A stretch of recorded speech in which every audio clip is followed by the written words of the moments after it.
Evans, the bill, now!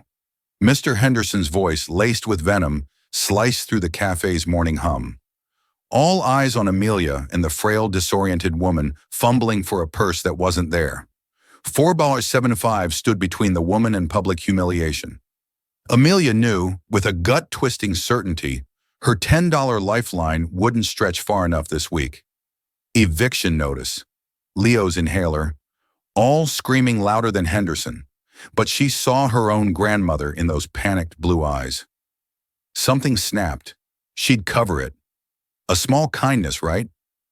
Wrong. That old woman? Let's just say Amelia had no clue whose mother she was saving, and they have no idea what quiet act of compassion is about to unleash. She chose compassion over currency. She didn't know that a man sitting in the corner, one of the world's most reclusive billionaires, was watching her every move. This isn't a fairy tale. This is the story of how one small act of kindness led to a reward so immense it's almost impossible to believe. The 5:15 a.m. alarm didn't so much wake Amelia Evans as it did summon her from a shallow, restless sleep. The shrill beep was the daily starting pistol for a race she felt she was always losing. Outside her small apartment window in the gray suburbs of Portland, a persistent September drizzle coated the world in a dreary sheen, a perfect reflection of the state of her life. She swung her legs out of bed, the worn floorboards cold against her feet. Her first stop was her son's room.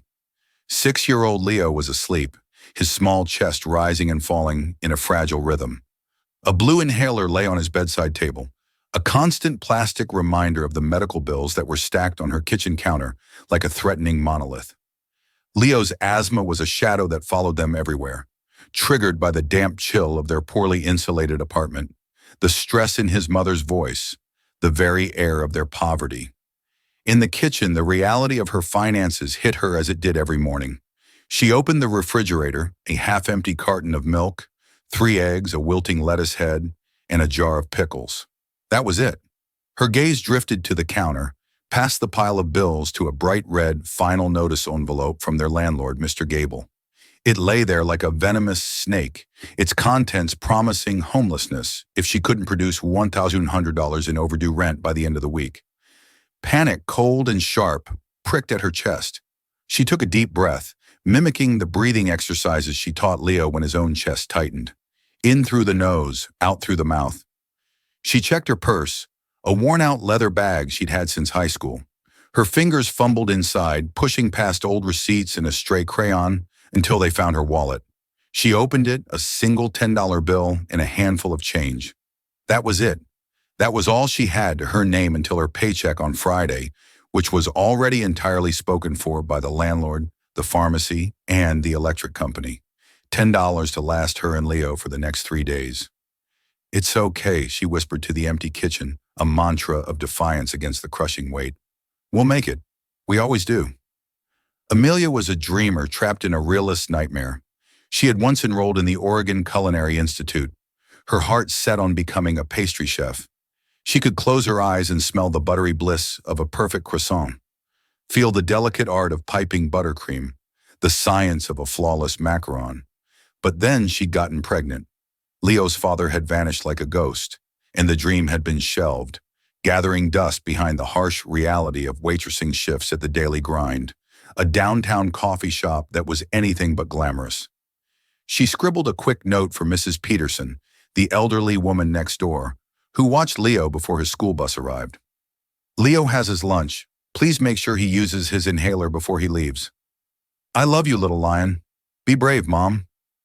She kissed his forehead, his hair smelling of sweet, innocent sleep, and felt a surge of love so fierce it almost brought her to her knees. It was this love that fueled her, that pushed her out the door into the rain, that made her face another 10-hour shift of forced smiles and aching feet. Her 2002 Honda Civic, affectionately and ironically named the Prince, sputtered in protest before finally turning over with a rattling cough. The gas light was on. It had been on for 2 days. She drove with a feather-like touch on the accelerator, praying she'd make it downtown. As she pulled into the staff parking lot behind the daily grind, the $10 bill in her wallet felt less like money and more like a lifeline. It was gas money. It was milk money. It was the only tangible thing standing between her and absolute zero. The race had begun, and she was already out of breath. The daily grind was a study in contrast. The air was thick with the rich, comforting aroma of freshly ground espresso beans and toasted bagels, a scent of luxury and leisure. But for the staff, the reality was a frantic ballet of clattering ceramic hissing steam wands and the relentless chime of the order bell. Amelia's manager, Mr. Henderson, was a man whose personality was as bitter as burnt coffee. He was a stickler for rules, a micromanager who believed a happy employee was an unproductive one. "Evans, you're 3 minutes late," he grumbled without looking up from his clipboard as she tied her stained brown apron around her waist. "Car trouble, Mr. Henderson." "I'm sorry," she lied smoothly. The truth that she'd spent 3 minutes trying to coax the will to live back into her car's engine wasn't an acceptable excuse. "Just get on the floor.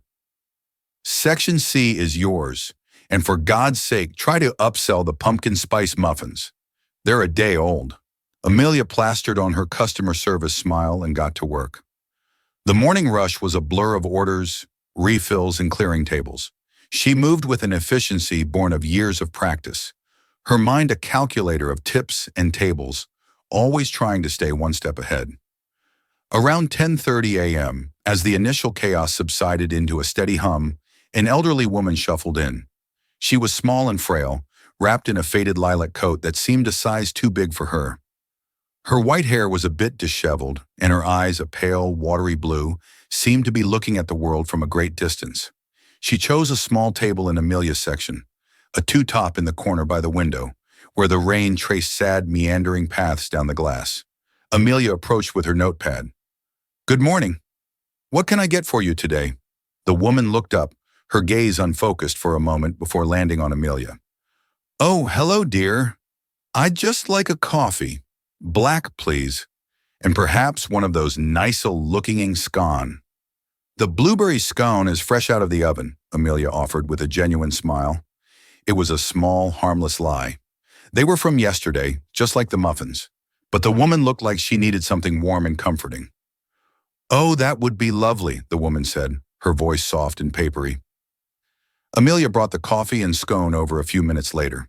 The woman was staring out the window, a wistful, lost expression on her face. "Here you are," Amelia said, gently placing the items on the table. "Let me know if you need anything else." The woman, whose name Amelia would later learn, stayed for over an hour. She drank her coffee in slow, deliberate sips, breaking off tiny pieces of the scone and eating them one by one. She didn't read a book or look at a phone. She just sat, a quiet island of stillness in the cafe's gentle bustle. Amelia kept an eye on her, refilling her coffee once without being asked. There was a vulnerability about her that reminded Amelia of her own grandmother in her final years, a sense of being slightly untethered from the world. During a lull, Amelia watched as the woman began to gather her things. She fumbled in her large worn handbag, her brow furrowing in concentration. She pulled out a tube of lipstick, a set of keys, a pair of reading glasses, and a crumpled tissue.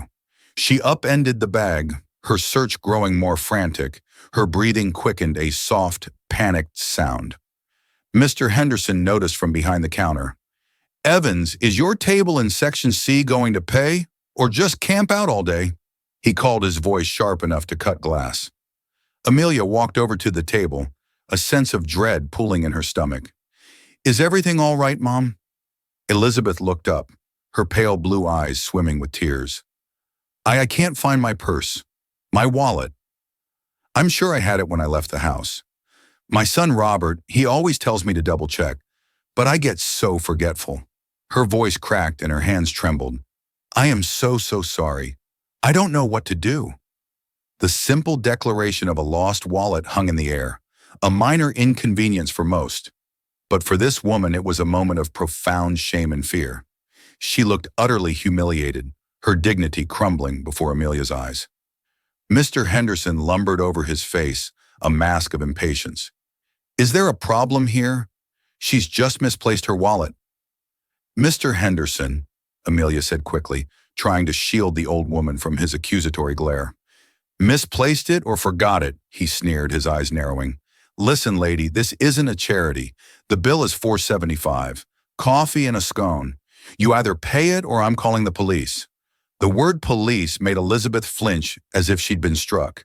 The color drained from her face and her trembling intensified. Oh no, please. There's no need for that. I can call my son. I just need to remember his number.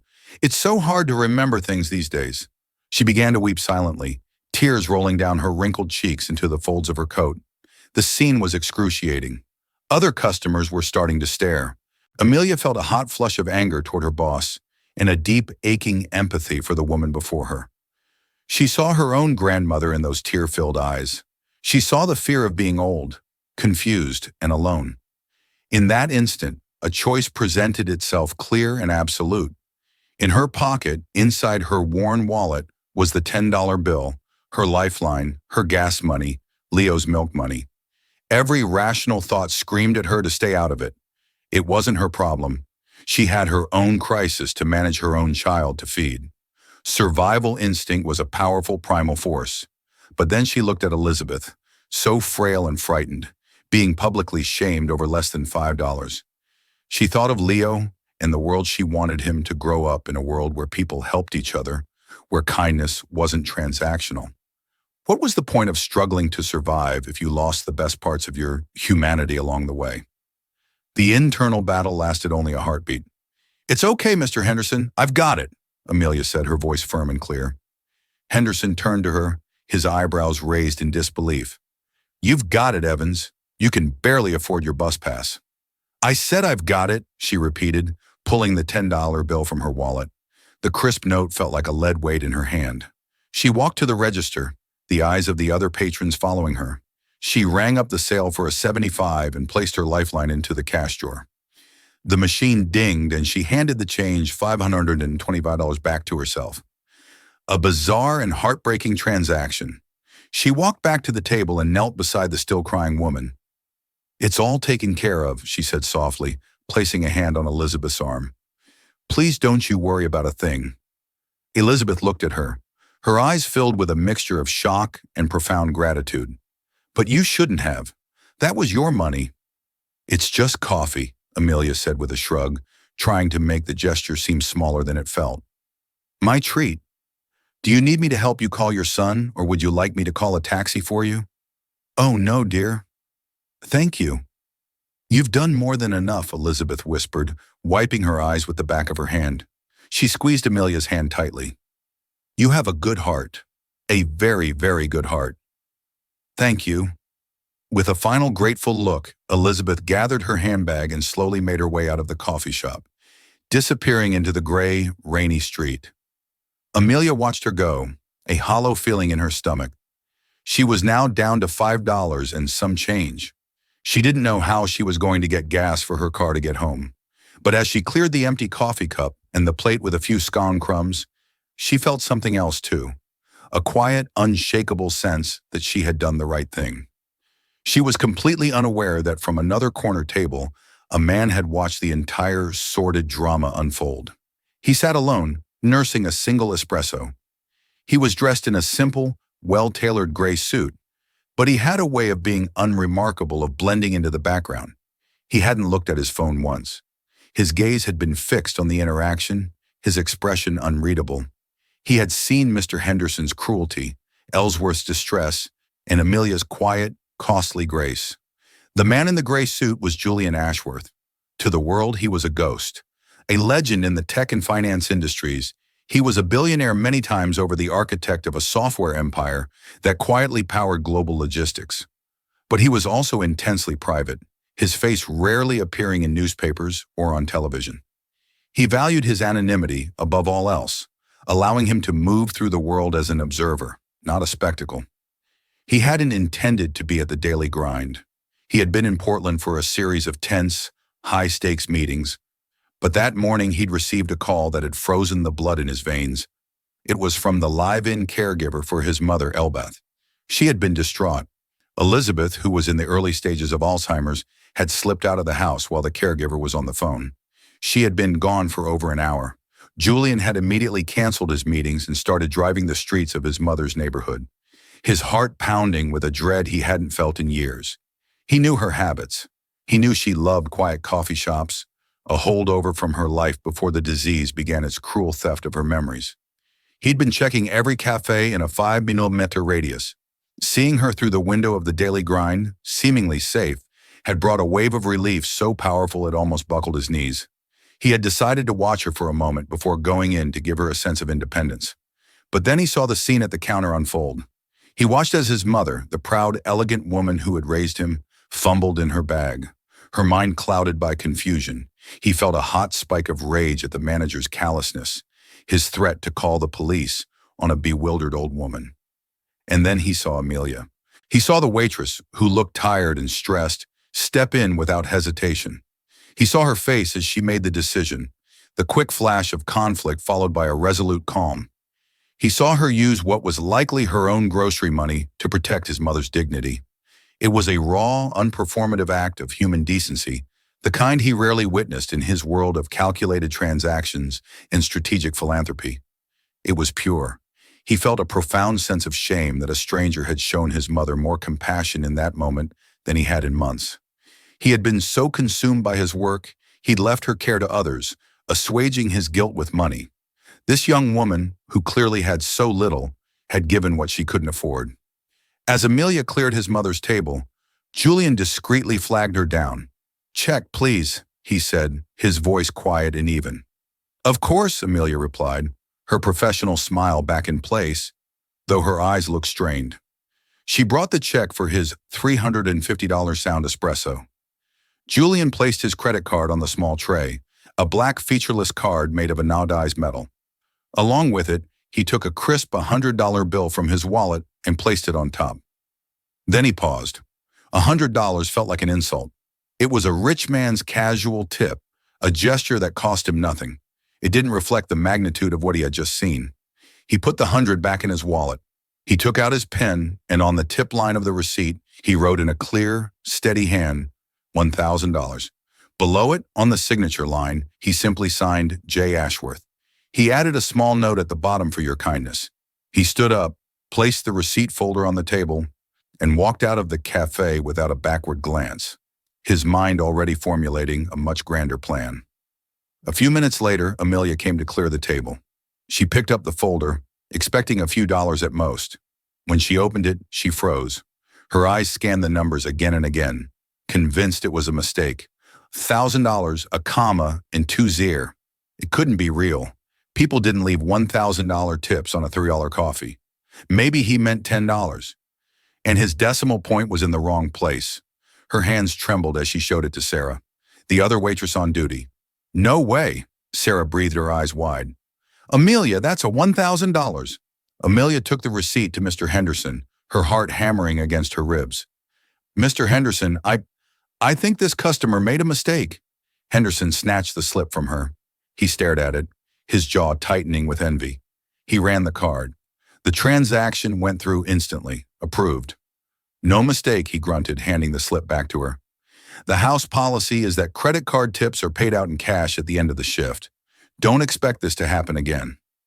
For the rest of the day, Amelia moved in a daze. $1,000. It was a miracle. It was more than a miracle. It was a lifeline. It was rent. It was medicine for Leo. It was groceries. It was a full tank of gas. It was a buffer against the terror that woke her up every morning. As she drove home that evening, after stopping to fill her gas tank for the first time in months, she cried tears of pure, unadulterated relief. She thought of the quiet man in the gray suit. She didn't know who he was, but she sent a silent thank you out into the universe. She had no idea that the $1,000 tip was not the end of the story. It wasn't even the beginning. It was just an opening gesture. The next 2 days were the first in years that Amelia felt she could breathe. The $1,000 safely deposited in her bank account had silenced the screaming alarms in her head. She had paid Mr. Gable the overdue rent, bought Leo a week's worth of healthy groceries, refilled his prescriptions, and even treated him to a new set of Legos. For the first time, she felt a flicker of hope, a tiny spark in the overwhelming darkness. She had told the story of the generous tipper to Leo, framing it as a fairy tale. A kind man saw Mommy do a kind thing, and he gave her a magical reward, she'd explained. Lo, busy building a spaceship, had simply nodded. To a child, magic was an everyday occurrence. It was a Saturday afternoon, her day off. The rain had finally stopped and a weak autumn sun was filtering through the clouds.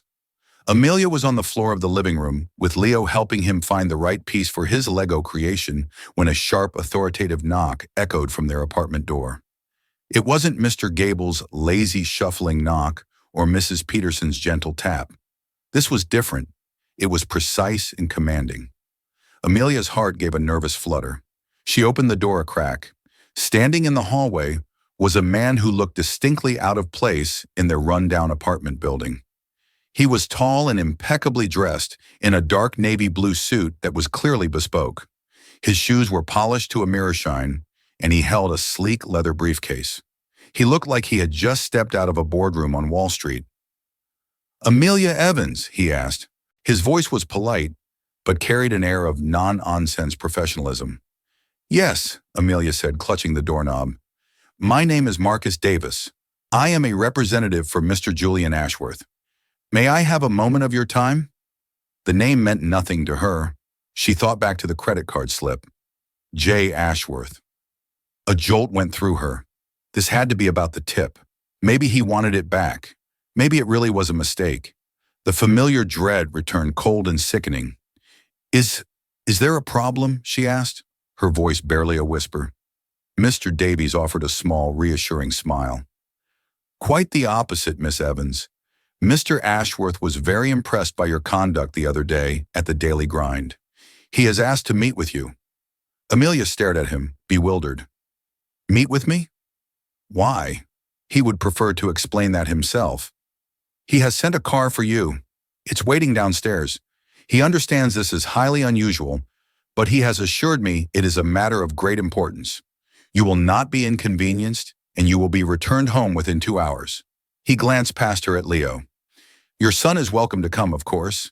There is a tablet with games and cartoons for him in the car." Amelia's mind was reeling. A car, a meeting, a man named Julian Ashworth.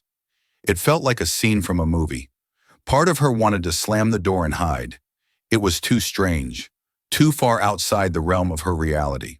But another part, the part that was desperately tired of her current life, was intrigued. What did she have to lose? "Okay," she heard herself say. "Just give me a minute to get our shoes." 15 minutes later, Amelia was sitting in the back of a black Mercedes-Benz S-Class sedan. The interior smelled of clean leather and was so quiet it felt like being in a different world. Leo was beside her, headphones on, completely absorbed in a game on a brand new iPad that had been waiting for him on the seat. They drove away from her familiar, struggling neighborhood and into the heart of downtown Portland, pulling up in front of the Ashworth Tower, the city's tallest and most prestigious skyscraper. It was a gleaming edifice of glass and steel that scraped the sky. Amelia had served coffee to hundreds of people who worked in that building, but she had never imagined she would one day walk through its imposing front doors. Mr. Davies led them to a private elevator.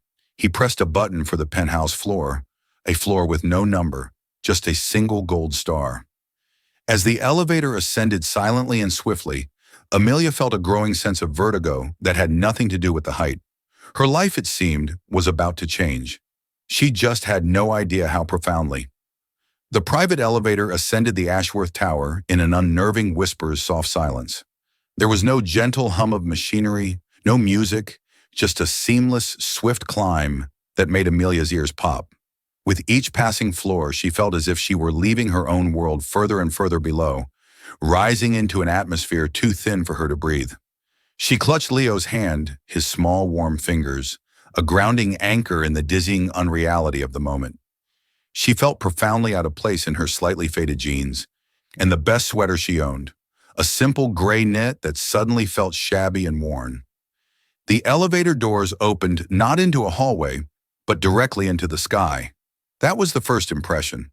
A room made of air and light, a sprawling office that was less a workspace and more a testament to power occupying the entire top floor. The floor-to-ceiling windows on all sides offered a godlike 360-degree view of Portland. The Willamette River snaked below like a silver ribbon, and the distant peak of Mount Hood stood sharp and majestic against the clear autumn sky. The space was furnished with a stark, elegant minimalism, a massive desk of polished chrome and dark wood that seemed to float a seating area with low-slung leather sofas, and a single dramatic sculpture of twisted bronze that dominated one corner. A man stood by the far window, his back to them, silhouetted against the breathtaking vista. He was looking out over the city, his hands clasped behind his back. As the elevator doors chimed softly, he turned. It was a jolt, a sudden sharp intake of breath for Amelia. It was him, the quiet man from the coffee shop. But the man who stood before her now was not the unassuming customer in the simple gray suit. In this space, his element, he was transformed. Dressed in a crisp white shirt and perfectly tailored dark trousers, he radiated a quiet, formidable confidence that seemed to charge the very air around him. The anonymity he had worn in the cafe was gone, replaced by an aura of immense authority. "Miss Evans, Amelia, thank you for coming," he said. His voice was the same, come even, and resonant. He offered a surprisingly warm smile that didn't quite reach his intense, observant eyes. He then crouched down slightly, bringing himself closer to Leo's level. "And you must be Leo. I hear you're quite the Lego master. Is it true you built a Mark 47 Star Blaster with a custom hyperdrive?" Leo, who had been hiding behind his mother's leg, peeked out, his eyes wide with astonishment. "How do you know? A good commander knows the talents of his allies," Julian said with a straight face. "Mr. Davies, my chief of staff here, has a collection of architectural models in the adjoining room that might interest you. There's a scale model of the entire city of Tokyo. I think you'll find its structural integrity impressive." The invitation, spoken in a language Leo understood perfectly, worked like a charm. As Mr. Davies led a now chattering Leo into an adjacent room, the heavy glass door sliding shut behind them, an intense silence fell. The vast office suddenly felt smaller, the space between Amelia and Julian Ashworth charged with unanswered questions. "Please sit," he said, gesturing to the leather sofas. Amelia perched on the edge of the cushion, her back ramrod straight. "Mr. Ashworth," she began, her voice coming out stronger than she expected, "I came because I assume this is about the tip you left. It was an incredible gesture, but it was far too much. I can't possibly keep it. I think you must have made a mistake." He sat in the chair opposite her, not behind his desk, a choice that made the encounter feel more personal and somehow more intimidating. He shook his head slowly. "The only mistake I made all that day, Amelia, was not leaving more. The $1,000 was an impulse, a paltry, inadequate gesture. What I want to talk to you about is something far more significant. But first I owe you an explanation and an apology." Amelia stared at him, completely baffled. "An apology for what?" He leaned forward, his hands clasped between his knees, and his gaze was so direct it felt as though he could see every worry and fear she'd ever had. "The elderly woman at the coffee shop, the woman you helped. Her name is Elizabeth Ashworth." He paused, letting the name hang in the air for a beat. "She is my mother." The word struck Amelia with the force of a physical blow. The room seemed to tilt, the stunning view outside, blurring into a meaningless swirl of color. His mother, the frail, confused woman in the lilac coat, was the mother of this powerful, enigmatic billionaire. The scene from the cafe replayed in her mind, now cast in a completely different, surreal light. The manager's cruelty, the woman's tears, her own small act of charity. All of it had been witnessed by the woman's son, a man who could likely buy the entire city block without a second thought. "She has early onset Alzheimer's," Julian continued, his voice, losing its corporate polish, becoming softer, laced with a raw personal pain. "Who she is? It comes and goes in waves. Before this disease began its cruel theft, she was the sharpest, most vibrant woman I knew. She taught literature at Reed College. She could quote Shakespeare and argue politics with a fear that could intimidate senators. Now some days she forgets my name." He looked away toward the window, and Amelia saw not a billionaire, but just a son struggling with a grief that had no end. That morning she slipped out of her home. Her caregiver called me in a panic. I spent 2 hours driving the streets, my mind imagining every worst-case scenario. When I finally saw her through the window of your coffee shop, the relief I felt was indescribable. But it was immediately followed by a profound sense of shame. He met her eyes again, and his were filled with self-remation. "I watched that manager threaten her. I watched him publicly humiliate my mother, the woman who raised me, who taught me about dignity and compassion, and I did nothing. I sat there frozen in my corner, worried about causing a scene about being recognized. In my world, every action is calculated. Every move has a ripple effect. I've become so accustomed to strategy that I've forgotten how to simply act. You didn't hesitate. You didn't calculate. You saw a person in pain and you helped. He shook his head, a look of genuine wonder on his face. After I left, I couldn't stop thinking about it. I had my people discreetly look into your situation. I hope you can forgive the intrusion, but I needed to understand. I needed to know the true cost of that coffee to you. When I learned about your son's medical needs, the overdue rent, your dream of culinary school that you had to abandon, I realized you didn't just give my mother $5. You gave her your security for the week. You gave her Leo's grocery money. You sacrificed a piece of your own survival for a stranger. He stood up and began to pace slowly, his footsteps silent on the plush rug. It strikes me as a profound and terrible injustice that someone with a heart like yours should have to live in a state of constant struggle while I, who sat by and did nothing, live like this. He swept a hand around the opulent room. This is all meaningless if it can't honor what truly matters. And what truly matters is human decency, what you showed my mother. He stopped in front of her, his expression resolute. I can't undo the difficulties you faced, but I can change your future. I can fix this one small absurd imbalance in the universe. I want to offer you something, Amelia. Not as charity, not as a gift. Consider it a reward. A thank you from the very bottom of a son's grateful heart for being kind to his mother when he wasn't brave enough to be.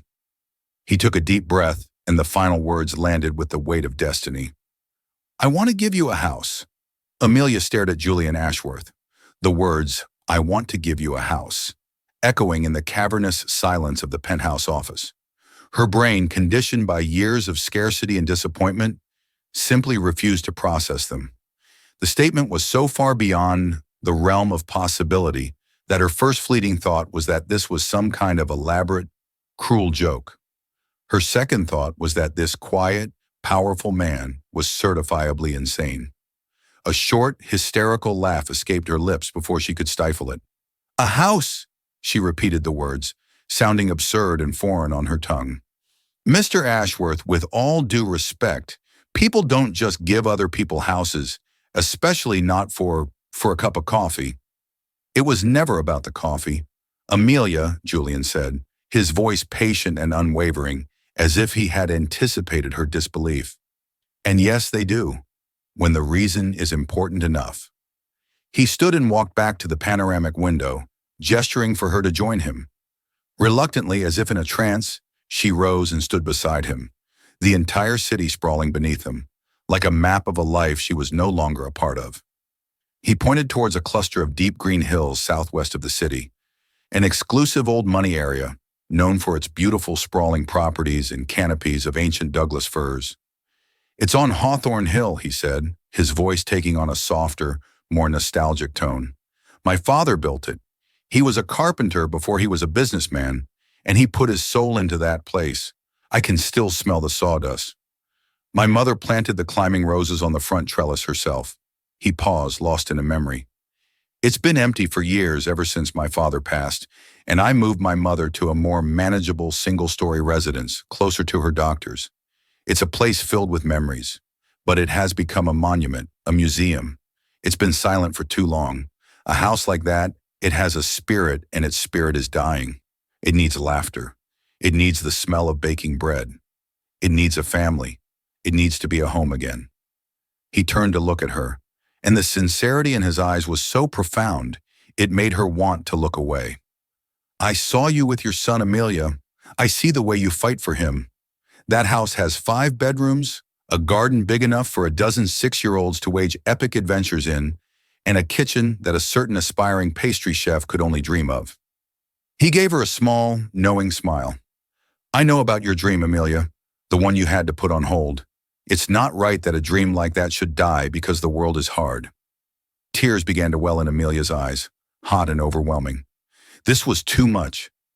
It was a fantasy, a daydream made real, and she felt a terrifying sense of vertigo, as if the floor had dropped away and she was floating. "I don't understand," she whispered, her voice thick with emotion. "I can't possibly accept something like this." "It's too much, is it?" he countered gently, his gaze piercing. "Let me be frank. I'm a man who deals in numbers that have lost all meaning. I can move markets with a phone call. I can buy and sell companies like they're chess pieces. But for all that power, I couldn't protect my own mother from being humiliated in a coffee shop. For all my wealth, I couldn't buy her dignity back in that moment. But you did. With $4.75, you couldn't afford to spend?" He stepped closer, his voice dropping to an intense confidential level. "What is the value of a mother's dignity? To me, it is infinite. You showed up for her when I didn't. You treated her like a human being, not an inconvenience. Amelia, what you see out this window, this company, this tower, all of it, it means nothing to me compared to her. You gave me back a piece of my faith in humanity. What is an empty house? A house that brings me more sadness than joy right now compared to that." Oh, just then, Mr. Davies re-entered the room, followed by a wide-eyed Leo. "He has a whole city made of Legos," Leo exclaimed, running to Amelia and wrapping his arms around her legs, oblivious to the monumental conversation he had just interrupted. Julian's intense expression softened instantly as he knelt to Leo's level. "You like it? That's my model of downtown Tokyo. Maybe you can build one just like it in your new playroom."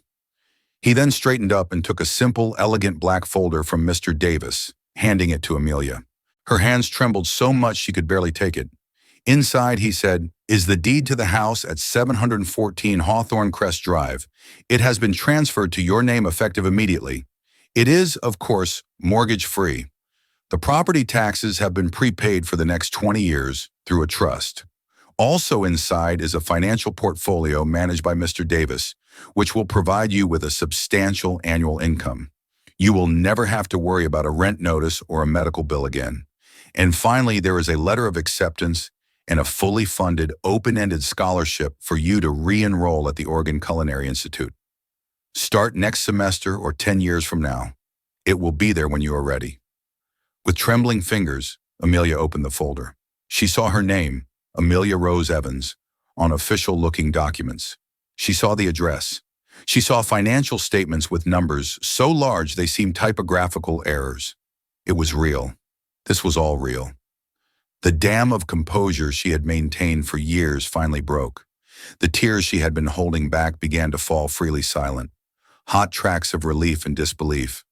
All the nights she had cried herself to sleep, worrying about money, all the days she had spent on her aching feet, all the fear and the struggle. It was all washing away in this surreal, impossible moment. "There is one condition," Julian said, his voice gentle. Amelia looked up, her heart skipping a beat, a flicker of suspicion returning. There was always a catch. "The garden has a beautiful old stone bench under a weeping willow tree. My mother and I used to sit there for hours. I would ask that once a week, perhaps on Sunday afternoons, you allow an old woman and her son to come and sit on that bench for a while. She may not remember you, Amelia. Her memory is fading, but I will. I will always remember what you did for us." Overwhelmed by the simplicity and sincerity of his request, Amelia could only nod, unable to speak past the lump in her throat. That evening, as the sun began to set, painting the sky in hues of orange and purple, a different car, a discreet but luxurious SUV driven by Mr. Davies, took Amelia and Leo away from the gleaming tower. They drove away from the noise and grime of her part of the city, climbing into the quiet, winding roads of Hawthorne Hill. The air grew cleaner, scented with pine and damp earth.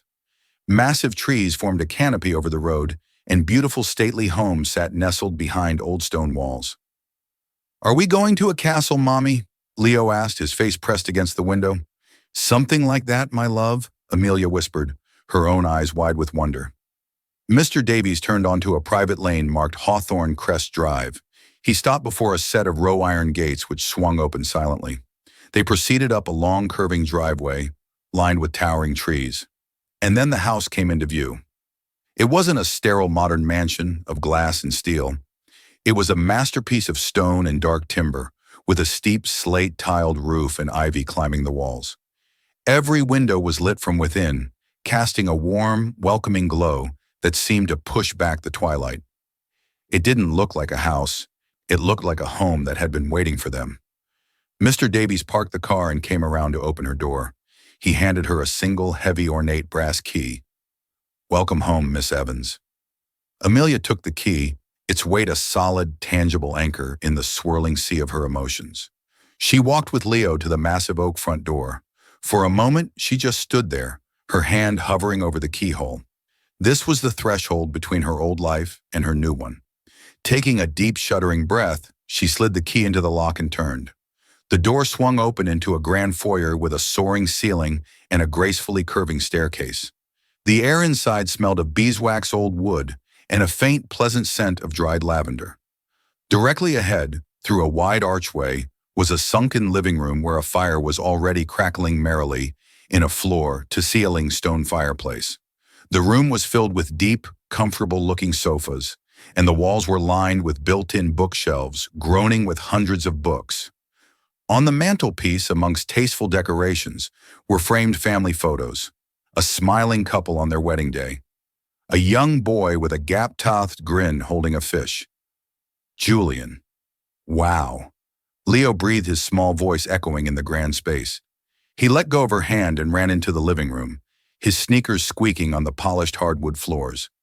Amelia followed him, her hand trailing along the smooth, cool plaster of the wall. She saw that the welcome basket from Julian's office was on the coffee table next to a perfectly constructed Lego spaceship. Mr. Davies smiled.